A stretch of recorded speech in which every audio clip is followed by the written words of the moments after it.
Starting next week, I'll be living with Mom. Emma's in charge of the caregiving. If you go against me, you won't be able to live, so just do as I say. How are you going to live without me? Well, it doesn't matter anymore since we're strangers. My name is Emma. I've been married for 8 years. I work while also taking on all the household chores. Ideally, as a dual-income couple, we'd share the chores, but since I work remotely, William insists that I do everything, so I have no choice. William's salary is $1,500 a month, and he only contributes $500 to our household. So, I cover the shortfall with my salary, which is $5,000 a month, much higher than William's. However, due to the high cash advance amounts on William's credit card, we struggle with monthly expenses. There's hair on the floor again. Did you even clean properly? This was the first thing William said as he yawned and entered the living room on a weekend morning. He never does any housework, but complains about any little bit of dirt or wrinkles on clothes. Can't you iron this shirt a bit more carefully? You're free anyway. I looked up while preparing breakfast to see William, looking dissatisfied, pointing at his shirt. I work too, you know. You could at least help out, maybe just iron your own clothes. Me, a man, do that? Don't make me laugh. It's a woman's job. If I did housework and my job, there'd be no point in getting married. His unreasonable statement made me stop in my tracks. What's that supposed to mean? Do you see me as just a housekeeper? It sounds like that's the only reason you married me. A housekeeper would be better, actually. They'd probably do the chores better than you and wouldn't talk back. That's terrible. I'm busy too, so I wish you wouldn't complain. Won't you at least consider helping a little? Despite numerous discussions, I'm busier than you see, he would stubbornly say, leading nowhere. He's also fussy about meals, throwing away anything he doesn't like, and sometimes even demanding it be remade. As a result, we can't save much on food expenses, leading to increased outgoings. Hey! Today's meal is too simplistic. It can't be helped. We need to save to live. Do you even understand our financial situation? It's just your lack of ability. Anyway, who do you think allows you to eat and live? Haven't you been too rebellious lately? Think about your place again. I'm not trying to be rebellious. I'm just stating facts. I'd like to focus more on our meals too, but given our finances, this is all I can make. William always speaks from a position of superiority. The house we live in is rented, with a rent of $1,200. We're already short on living expenses, which I cover with my salary. I've explained the situation, but he doesn't believe me, thinking it's a lie to gain the upper hand. On weekends, he either lazes around at home or goes out with colleagues from work. There's hardly any going out or having fun conversations as a couple anymore. Still, I work hard, earning living expenses, hoping to one day repair our relationship through a vacation. They say financial freedom brings peace of mind, and I keep telling myself we need that. But William often takes cash advances on credit cards, adding to our financial burden. Hey, I've asked you many times, but please don't use the cash advance. Sometimes the monthly bill exceeds $1,500. We can't live like this. This is because you don't understand society. I'm busy with work-related entertainment. It's thanks to that we have our current salary, and you can live. It's for work. Don't make me repeat myself. I wonder if the money spent on entertainment exceeds his salary. Don't you have a salary, William? Apart from what you contribute to the house. Shouldn't that be enough? That amount is hardly enough. I'd rather have more pocket money. If you worked harder, we wouldn't have to worry. My opinions are completely disregarded. I've tried being more assertive, but it just leads to arguments and no progress, so I've learned to give up. Once, the credit card bill exceeded $2,000, shocking me, so I checked the details. Most were cash advances, but several entries were from the same club. Researching the club, it was clear he frequented it. Hey, does entertainment have to be at a club? I asked William during dinner after he returned from work. Startled, William began to cough. Don't start talking out of nowhere. And what are you talking about? He tried to play dumb. I saw the credit card statement. You're going to clubs, aren't you? That's not for entertainment, right? Using the word entertainment seemed to slightly reassure William. Well, it is for entertainment. I didn't know that place was a club. Seeing William's mouth twitch, my intuition told me there was more he was hiding. Anyway, the credit bill has exceeded $2,000 and we won't be able to pay it, so I think the credit card will be unusable. So, please limit your entertainment expenses. I decided to use this as an excuse to have the credit card suspended. What? That's a problem. Just pay it. No, think about it. We can't pay it. William was desperate, saying we have to pay. It seemed to turn into anger. Suddenly, William slammed the table. Emma, are you trying to ruin my job? Without entertainment, I can't secure contracts. I'm struggling in ways you don't see. I know you're working hard. But do we need to go into debt for entertainment? Shouldn't the company cover that with expenses? The company isn't that generous. Don't talk like you know the company. With that, William dramatically closed the door and went to the bedroom.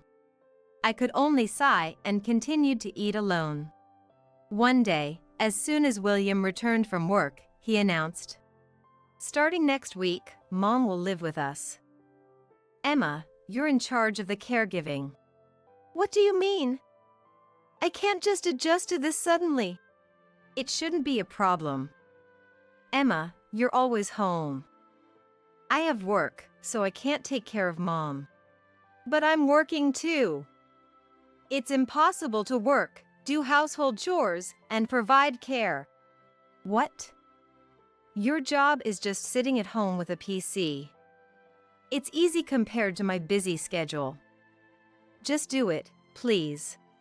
How will we manage the finances without money? Shut up. Save more. I'm already saving. This is the situation despite that. I couldn't hold back my frustration any longer and raised my voice. Seeing me like that, William seemed surprised, but then, as if an idea struck him, he smiled happily.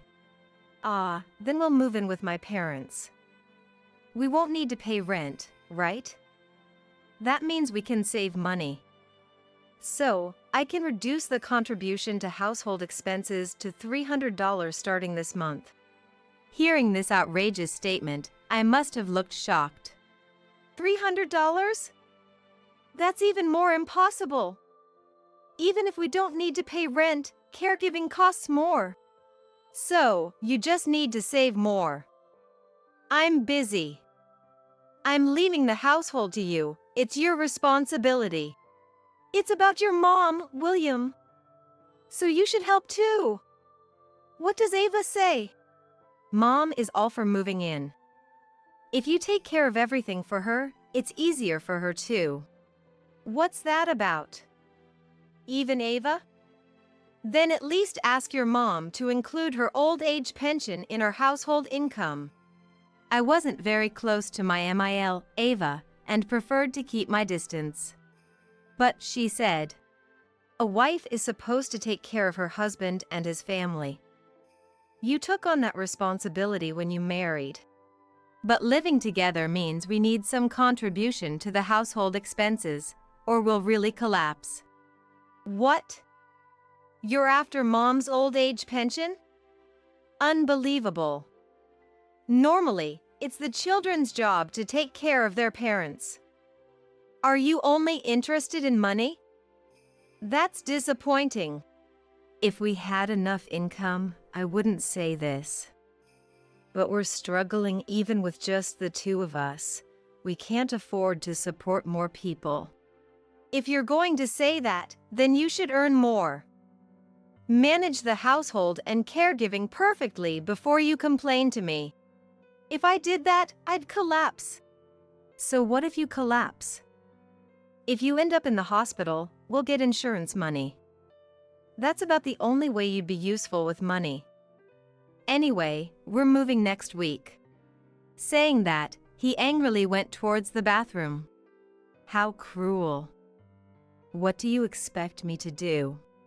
I had already been treated poorly, but hearing such words from William shocked me greatly. That night, I cried alone and made up my mind. I won't let William have his way. I'll divorce him. The next day, I contacted my parents' home. Hearing my story, my parents were furious and told me to come back immediately. Tears welled up at their kind words, and my decision to divorce solidified. I told them I would return as soon as I had prepared everything for the divorce and hung up. I decided to act as usual until I was ready for the divorce and to move in secret. After sending William off to work as usual, I headed to a certain place and requested a particular service. When I asked for it to be done as soon as possible, they were very understanding and cooperative. I never thought I would divorce, but once my decision was made, it felt simple. After deciding to divorce, I looked forward to life after divorce more than feeling regretful. I received the divorce papers, signed them at home, and hid them where William wouldn't find them, waiting for the moving day. While preparing dinner for William, who had returned from work as usual, he asked me something with a rare expression. Did something good happen? You're humming. I hadn't realized until William mentioned it, but it seemed I had been humming unconsciously. I was so preoccupied with thoughts of divorce and plans for after returning to my parents' home, like trying small-scale farming or going on a family trip when we had more financial freedom, that I realized I wanted to be away from William more than I thought. Today, meat was on sale. So I was happy we could save some money. To avoid arousing suspicion, I made an excuse. You're simple, aren't you? Happy over meat. Stop talking like we're poor. As expected, William responded sourly. He seemed displeased that I was in a good mood, for some reason. I should have realized this behavior was strange, but I had been pretending not to see it. But knowing I would soon be able to divorce, I found myself able to be kinder to William. All right, sorry. Dinner's ready. Here you go. Make sure it's ready to eat as soon as I get back. I'm hungry when I come home. Sorry. I'll be more careful next time. There won't be a next time, though. We're moving next week, so arrange for the movers. Use this opportunity to throw away what we don't need. Only pack the essentials to make the move smooth. The appliances here are newer than those at my parents' home, so we'll take them with us, okay? Understood. Decluttering is important, right? I'll make sure to throw away what we don't need. The movers will take care of the appliances, so don't worry. I was determined to faithfully follow these words. Thinking so made me able to respond with a smile to words that would normally upset me. And finally, the day of the move arrived. Make sure to do the moving properly today. Don't be rude to Mom. I'll come back here once after work to check if you've done it properly. Pointing at me, he said this and left the house. I wanted to ask what he meant by not being rude, but I held back. It's perfect if he comes back after work. I proceeded with the move as planned, hiring movers to do the job. Professionals work fast, and the house was empty in no time. Standing in front of the now echoingly empty house made me feel a bit sad, but as I left, I said, "Thank you for everything," and headed to my parents' home in my car. I made sure to leave the signed divorce papers on the hall shelf. That night, as expected, William called multiple times. But I was too busy sorting out my belongings to answer. When I finally had a moment, I saw that there were 50 missed calls. Among them were calls from Ava, which made me nervous, so I decided to answer when the phone rang again. "Hello? What the hell is this, Emma? Don't mess around." William was furious. I instinctively pulled the phone away from my ear as he yelled, "I'm not messing around. I did as you said and got rid of what we don't need. So please, let's get a divorce. I'm what you don't need. You'll struggle without me. You can't even manage on your own, yet you act high and mighty. Come back immediately." "No, I can live quite comfortably on my own, thank you. And I have returned to my parents' home. So please, sign the divorce papers and submit them as soon as possible." "You're at your parents' home? But your parents are old, aren't they? Do you plan to support them? With your meager salary, you'll just end up poorer. So, I won't divorce you. If you apologize now, I'll forgive you, so come back." "No, thank you. And do you even know what my parents do?" "I don't know the exact figures, but I think they earn about 10 times what you do. But I'm not planning to be supported by them. I can live on my own income." "I earn more than twice what you do." 10 times? That's impossible. And there's no way you earn that much." "You don't have to believe me. Anyway, I have no intention of coming back, nor has my decision to divorce changed. Please sign the papers and submit them soon. Bye." "Hey, wait. Listen to me." He was still shouting something, but I hung up without hesitation. My parents, who had been listening, looked terrified during the call but smiled and said, "You did well." After I hung up, the calls continued but were always the same.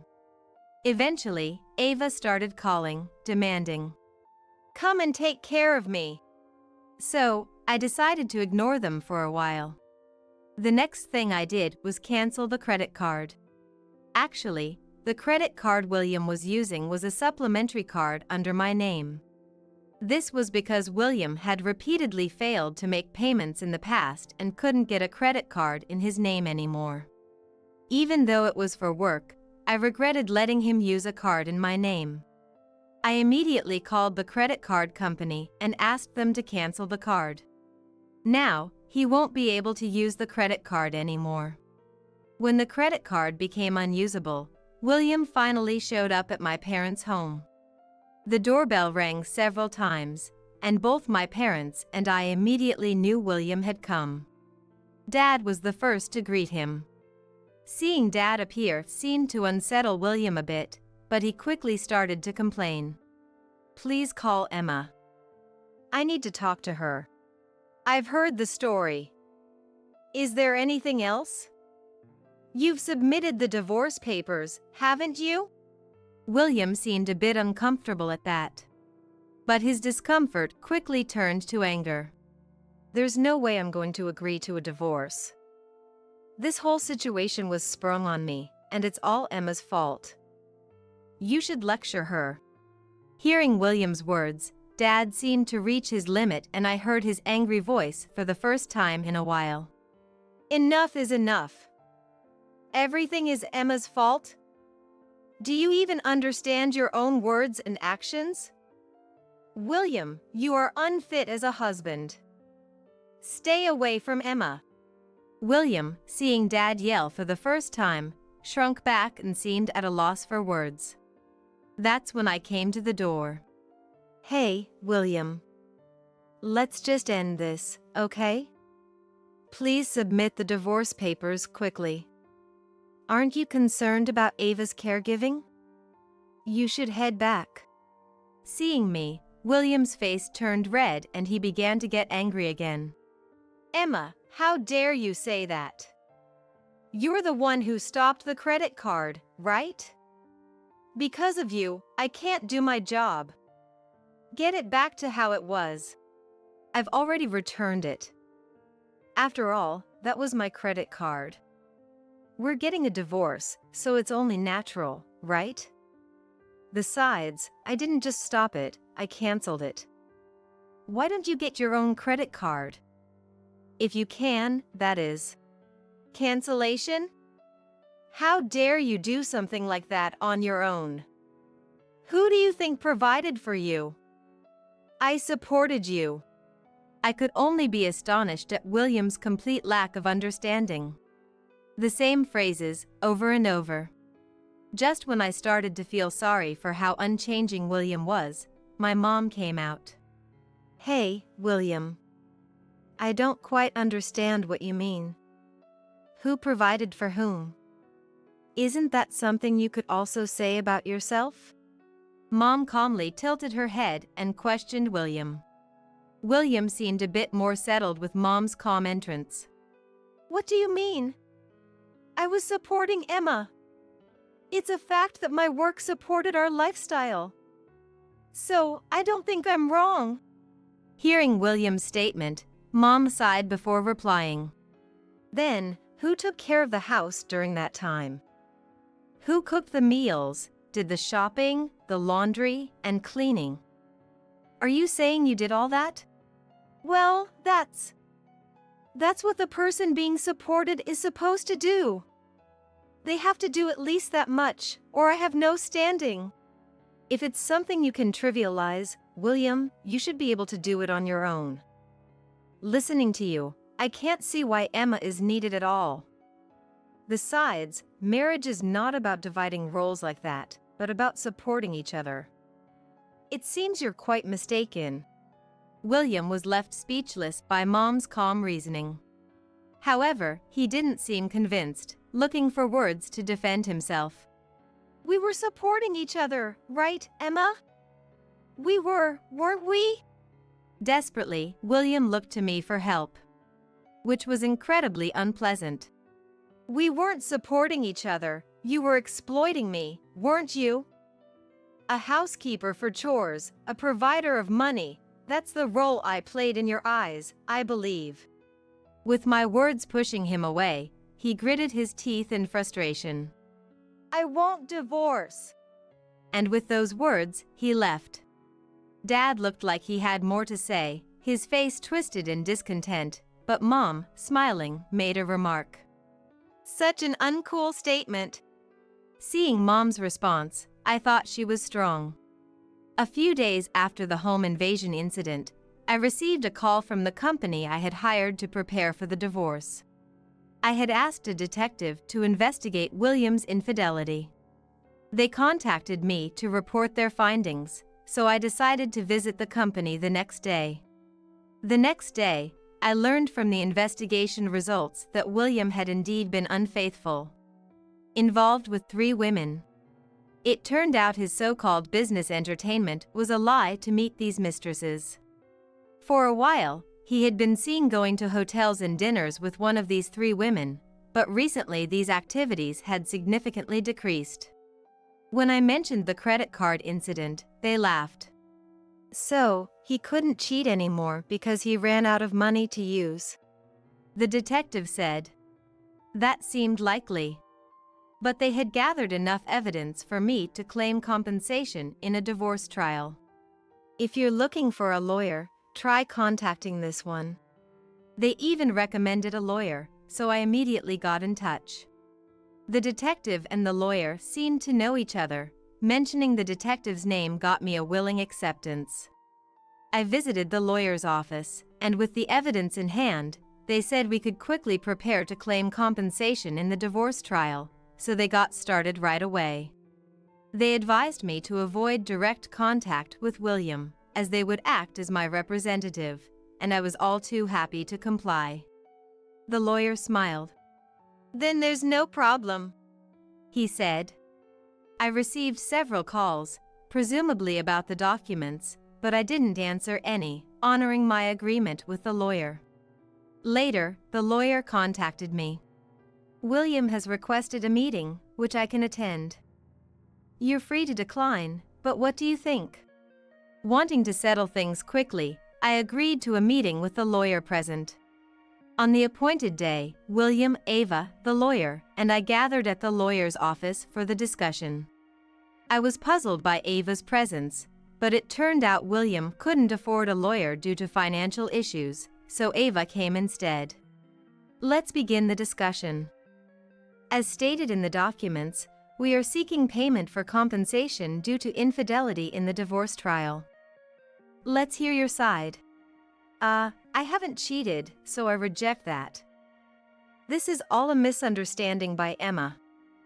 She probably just wants attention and is lying about it. Involving an unrelated lawyer, what are you trying to do? This is extremely unpleasant for me. In fact, I'd like to sue for defamation. It's true. There's no way William would cheat. It's a huge inconvenience, this talk of divorce. Offering to let you live in the house and even take care of you, it's ridiculous. Both seemed outraged, but the lawyer and I could only sigh in disbelief. Do you think we submitted these documents without any evidence? Saying this, the lawyer laid out the evidence gathered by the detective. Upon seeing it, William went pale. Firstly, you've been involved with this woman for about a year, correct? We've even obtained a statement from her. Seeing a photo of William entering a hotel with a woman, Ava's hands began to tremble. This can't be William, right?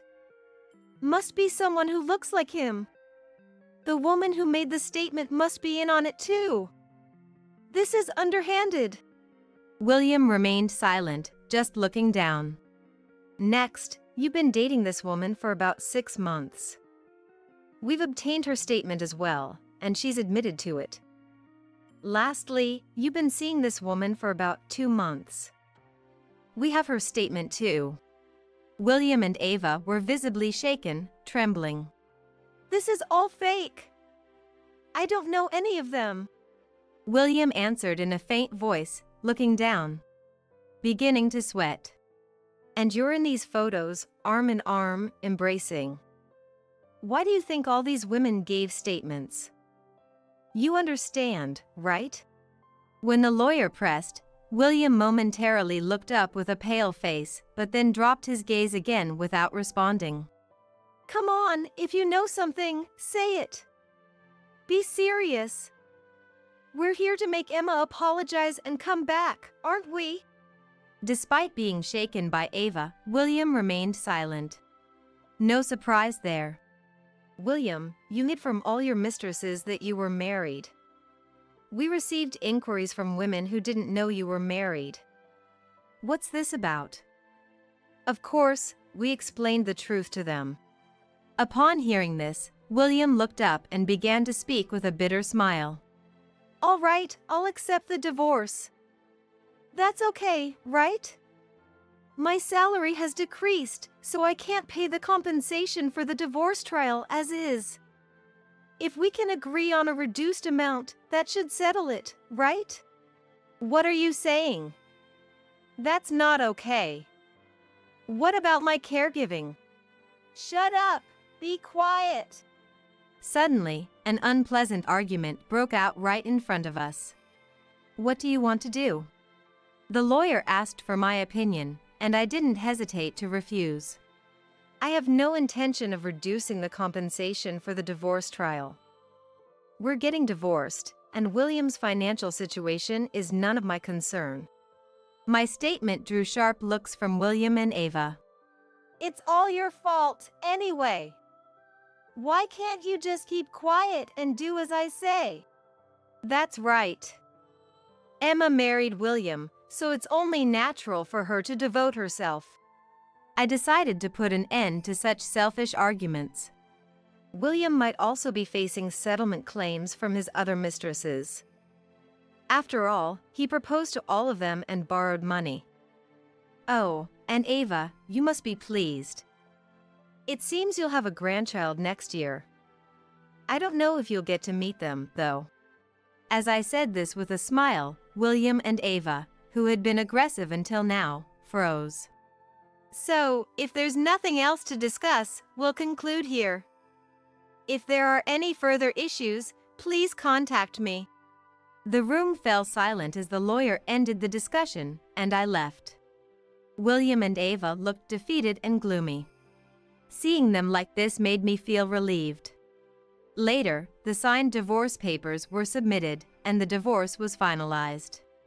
I was informed by the lawyer that William had agreed to pay the compensation from the divorce trial, and the transfer was confirmed. Afterward, William resigned from his job as the affair became gossip at his workplace, making it awkward for him to continue working there. However, due to his obligations to pay living expenses and caregiving costs, as well as to me and his mistresses, he's juggling part-time jobs. Turns out, one of the part-time job managers is a friend of mine, unbeknownst to William, who told the manager his side of the story. But my friend, aware of the whole situation, said, "It's all your own fault. Don't you know that the harassment you do to others comes back to you?" Hearing this, William reportedly quieted down. And now, William, short on money due to caregiving costs and payments, takes home leftovers from his part-time jobs daily. On top of that, returning home means facing unfamiliar caregiving tasks, with the house and its surroundings littered with garbage. After a neighbor's report, Ava was placed in a care facility. Exhausted and stressed, William started taking more days off from his part-time jobs and eventually sold the in-laws' house to cover living expenses and payments. This is what I heard from my friend. His whereabouts after that are unknown, but an acquaintance mentioned seeing William disposing of trash at an old apartment complex, so he seems to be alive. As for me, the successful divorce brought an immense sense of liberation. With the source of stress gone, my work has been going smoothly, and my salary has increased. Having troubled my parents through this ordeal, I'm planning a trip next month to take them on, which I'm really looking forward to. My parents run a rental apartment business and often stay at home, so we've recently enjoyed starting a small garden in the yard as a family. I wish I had divorced sooner, given how happy my daily life has become. Later, a friend introduced me to a wonderful man. He's kind and caring, and he treasures me. He's gotten along well with my parents too, and remarriage might be on the horizon.